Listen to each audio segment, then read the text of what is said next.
You're a little bit late. Sorry, I'm late to the party. That's okay. So we're here with Juliana Olsson at the Lights Out Recovering Our Night Sky exhibit here at the Smithsonian. And Juliana is an exhibit writer and editor at the Museum of Natural History. In order to write all the labels visitors will hopefully read, it says here, she's constantly learning about new topics, exploring the collections, and going on field trips to fossil digs and dark sky sites. She holds an MA in Museum Studies from Johns Hopkins University and a BA in Film Studies and Integrative Biology from UC Berkeley. In 2023, she celebrated 10 years at the Smithsonian. It's interesting that you have to go out and experience it. How was the dark sky sites? Did you get to see some beautiful starry skies? And where did you go? We went on a trip to Coudersport, Pennsylvania, and we actually end up featuring that a little bit in the exhibit itself. We have a dark sky theater, an immersive theater that has some time-lapse footage from Coudersport, just because it was such an amazing experience for our core team as the kickoff to go out to a dark sky site and really, get to look up, have a tour, have someone, with one of those laser pointers point out all of the things that you could see, and listen to that soundscape, feel what it's like to be out there. And that really kind of informed a lot of the feeling that we wanted to evoke in the exhibit of this, awe, the wonder, but also you feel like a little kid again. You get to go outside and look at the stars. So that's Stay why up late. Stay up late. Yeah, stay up late. So it was a great kickoff experience to have that. So you wrote everything that's on the walls in this. Yes, I did. How do you determine the order of which way to go? Which way to go? Or like where do you start and where do you end and what's in between? Well, so that's probably more of a question of process. So the way that we work on exhibits here at this museum is we'll have a core team of, a writer, editor, a designer, an exhibit developer, also project manager, and then whatever content experts. So sometimes, depending on the exhibit, maybe they are our own curators or they might be external experts. But you're the storyteller. Yeah. Right. Well, so I'm the one in charge of the words, but together what we do early on is figure out what is the big idea of this exhibit. What is it? So the big idea of this exhibit, oh my gosh, so it always has to be about one sentence, but it's that the natural night sky and its loss due to light pollution affects all life on Earth, from natural, all living beings. Yep, yes. From natural ecosystems to human cultures, but also that there are things that we can do to recover it. We say all the time, folks listening to this program out there right now, this is a solvable environmental problem, actually. A lot of environmental problems, we can't fix those problems. It's very difficult. We talk about mitigation. Light pollution can be solved very, very quickly. Right. I mean, and this is something that, when I've given tours to visitors and stuff, we'll talk about plastic pollution. If we stop producing plastic today, we're still stuck with all of this plastic that we've made. Or carbon emissions. If we cut all carbon emissions today, you still have all this carbon in the atmosphere, and it's probably going to rise a little bit more with residual, and then you're stuck with that for a while. But with light pollution, the second you turn off a light, it's gone, right? So or the second you shield a light, it's gone. So it's a solvable problem, but at the same time, realistically, you have increasing light pollution at about 9% a year. I don't know if you saw that recent study that came out using the citizen science data from Globe at Night. That's in the developed West. Yes. So when they say it's not, there's different areas, so there's many. But the reality is that it is growing. Javon's paradox, like Hal was saying, we found ourselves squarely there now. Where but what's interesting about light pollution, and if you're an environmentalist and you're listening to this, the number one way to combat those carbon emissions that's effective right now is to combat light pollution. Actually, yes, it's all part of it, and again, it's this issue of all the issues we're seeing today are very interrelated. So we're talking about biodiversity loss, the big insect apocalypse that we're having right now. It's for a lot of reasons, habitat fragmentation, pesticide use, all sorts of things. But light pollution is also a big part of it. That's right. So you have a lot of these big issues and light pollution touches on all of them. And so this is a great way, like, it's a great story to introduce people to a lot of kind of issues going on in the world today. It's also a visible symbol. Yes, it's so visible, right? That's the whole thing. Like you can't see carbon emissions. Yeah. You can't see some people can see plastics in the ocean. Scotty, the producer, I can see you looking at us. But some people can see them. But everyone. You know what the thing is? It's that people don't even know they're seeing light pollution. Right. That's part of the problem. And that's the thing. It's like it's visible, but it's invisible at the same time. So we have a panel up by our history of lighting, kind of how did we get here? Remember that. Talking about people's changing opinions about lighting, and there was a period of time where artificial lights were this magical, people had feelings on. They were really Christ into is the it. light of the world. If you think about it, he's the light in the darkness, and culturally, going back hundreds and thousands of years, we have the Dark Ages versus enlightenment. Everything in our if you go to our Jungian past or whatever, everything is light versus dark. Right. And we have to now, in a way, embrace the darkness as being good. Yeah. And that's very difficult. Well, it's embrace the dark, but also embrace the natural light. And so that's another thing that we tried to emphasize a lot in the exhibit, is that when you turn out all the artificial lights, there's plenty of natural light. It's true. Now, unless there's a ton of cloud cover, but but this was something actually when we were doing, visitor testing at the very, very beginning, we were kicking things off and we were showing people the Bortle scale and pictures of night skies. And we were asking them about, what do you think a dark sky is? And it's really funny because we had, I don't even like the term dark sky. I know, but that's because, we had a split of people where some people understood dark sky to mean a sky like this with no artificial light pollution, no artificial lights, but plenty of stars visible in the sky. And then other people thought it was the absolute inverse of there's a ton of light pollution, so you can't see anything. Like the sky just looks like this big black thing. So it's really interesting that the same term could have totally different meanings, be confusing, but also at the same time, people are kind of understanding the problem. Right. So we have a foundation that we're managing. We're starting it off, so we need help, just like any other charitable institution. But, one of our board of directors, they always talk about preserving the night and restoring darkness. Because, first of all, the idea of the term dark sky, it's brooding. It's the future's going to be bad because the dark skies are ahead, right? Or you can't go on your picnic. The second thing is that, is that it doesn't translate into other languages very well. Okay. Yeah. Okay, that term doesn't translate well. Yeah. And the final thing is there's no call to action. Yeah. Right? And so that's why we like to use it. That's why I like lights out, covering our night sky. Yeah. That makes sense to people when you read that display name. Right? So the movement that we're working on here, there's nothing wrong with saying, and I love the International Dark Sky Association. We love the work they do. Yeah. Okay, so we're not criticizing them specifically.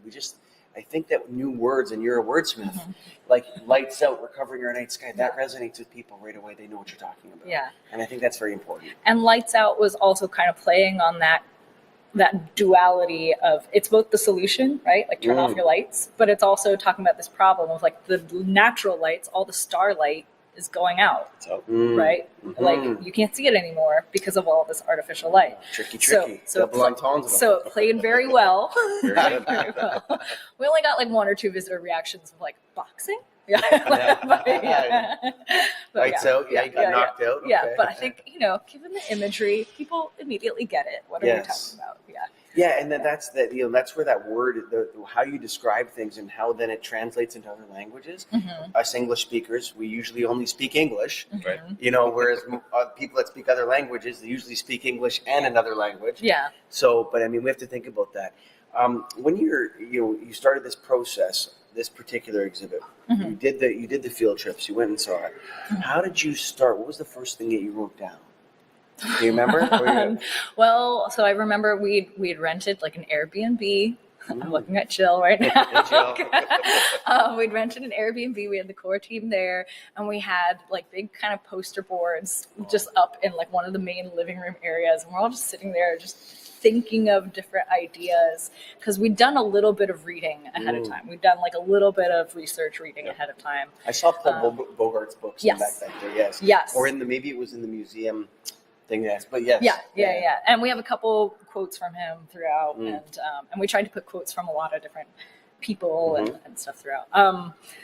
So I mean, we wrote down a lot of ideas, and we had things from, you know, the ecosystem impacts, cultural impacts, you know, just kind of getting all the ideas out there. And then once we figure out that big idea, then you maybe come up with, you know, like 2 to 3 supporting main messages, and then every piece of content in the exhibit has to relate back to one of those main messages and supporting the big idea.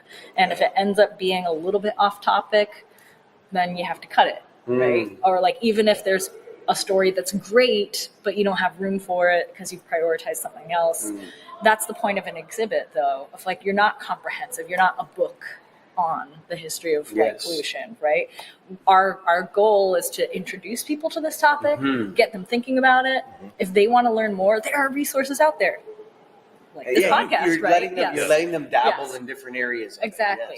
But you're like, the art, the spirituality, the electrical side of it. Yes. Yeah. And so, you know, providing things for visitors to connect with, and then they can go off in their own lives and learn more, and like, and hopefully they want to learn more. But that's what you're doing. Like, you can't be comprehensive, because, I mean, that's not the point. When you go to museum, you don't want to stand and read a book.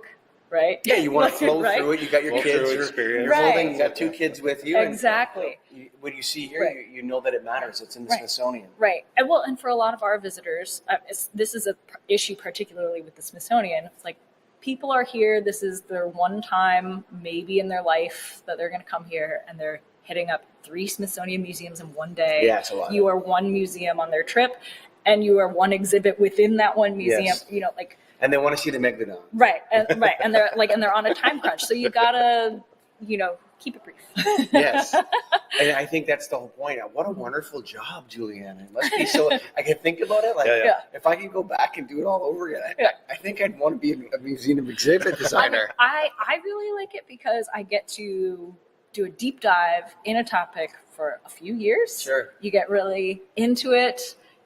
And then you get to move on. Yes. And you move on to the next one. You know, and you learn something new. Yep. So you get to be like an expert generalist in a sense. Like, well, it's also interesting and exciting, right? To you know, like, nobody knows what's left on the cutting room floor, so to speak, right? But you do. I do.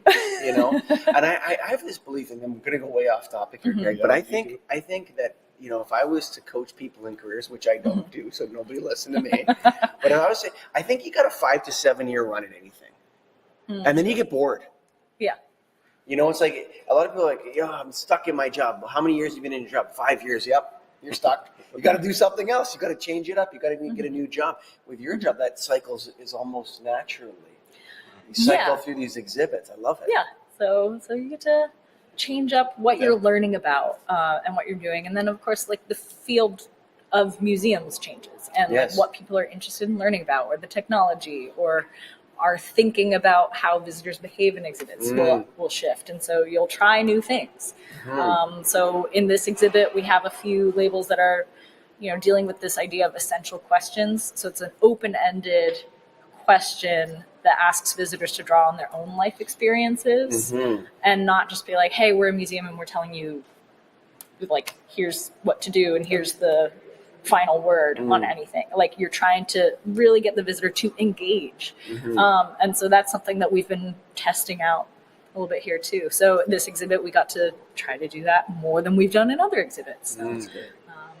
And when you do, and let's say particularly this exhibit, do you work with external organizations ever to get the content that you need? I assume. Oh yeah, I mean, so this exhibit in particular, just because so much of the content is external to what we do. Like, we don't have any curators or researchers working specifically on light pollution, right? Like, we don't have a bat researcher who's specifically working on how bats are affected by light pollution, for example. So you got to go out and you got to look for those papers. I mean, we went, like, we've talked to Hal. You know, we went next door to get his expertise. And then obviously we worked a lot with the International Dark Sky Association because, you know, they are the ones doing the work on this. There's also Lights Out, the other Lights Out organization, doing the work on birds and migratory birds. And so we've worked with them. So this particular exhibit was one where we had to go out and talk to a lot of people outside of our museum versus maybe other exhibits like our fossil hall.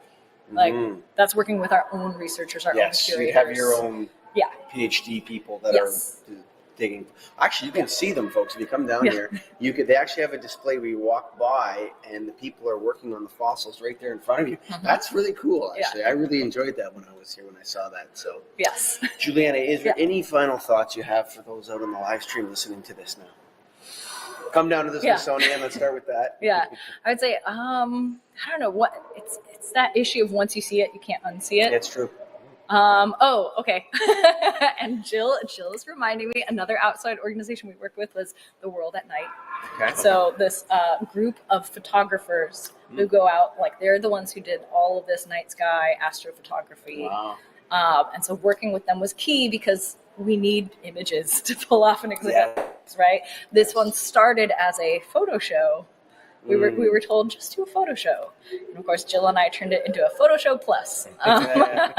So like, and for those listening, Jill is sitting on the other side of the camera giving us signals. And she's episode 68 of Restoring Darkness. So if you want to go back and check that one out. Yeah. So it was a photo show plus accessibility features plus objects plus like but also it's culturally immersive too. There's different angles you guys are taking on this thing. Exactly. Yeah. So but in terms of last thoughts, I mean, my experience working on this meant that I suddenly became hyper aware of light pollution. Can't unsee it. You can't ever unsee it once you see it. It's gross. And so I don't know, like solving it requires a cultural shift, right? Like we're not all born understanding lighting design, but we're expected to go out and buy our own light fixtures for our houses and everything else. You know what? I'll tell you this. Here's my take on that, because I've spent a lot of time thinking about this from the lighting industry perspective. The lighting industry needs to get in touch with this, guys. All you folks in the lighting industry that could listen to Get a Grip on Lighting and our other shows. It's time for the lighting industry to embrace this issue whole hog, because if it's gonna be solved, Greg Garrett, guess who's gonna solve it? The lighting industry. The lighting industry. Right, because the visitors, like you've got 500 other things to think about on a day-to-day basis. You're kind of hoping that the lighting industry, made of experts, has the lighting industry has resisted this a lot. Made an expert choice. So the problem with the lighting industry is that this is why we called the foundation the Lighting and Darkness Foundation. Okay, is that the lighting industry needs to change. The last 100 years, we've had a good run, right? 110, 120. Hey, when did Edison? Something like 150 years, whenever he was firing up light bulbs. We start off light. This is great. We can see at night. I mean, that's how it all started. Which we need, because we're diurnal. We're humans. We can't see well in the dark. That's the entire reason for all of this. Right. But now we know. And once you start seeing light pollution, or the bird part is very moving. Actually, and then when people talk about the amount of birds that are killed, it's grotesque, actually. Or the mayflies on the bridge. There's a picture on our social media that Scott, the producer, found. Just piles of dead bugs from light pollution. This is really gross. And it's time to fix the problem. Right. Well, and that's where, like, once you see it, you can't unsee it. Once you come and see this exhibit, you can then tell all your friends, be able to point it out to people, and like that can hopefully start like a cultural shift. Because this is a cultural shift.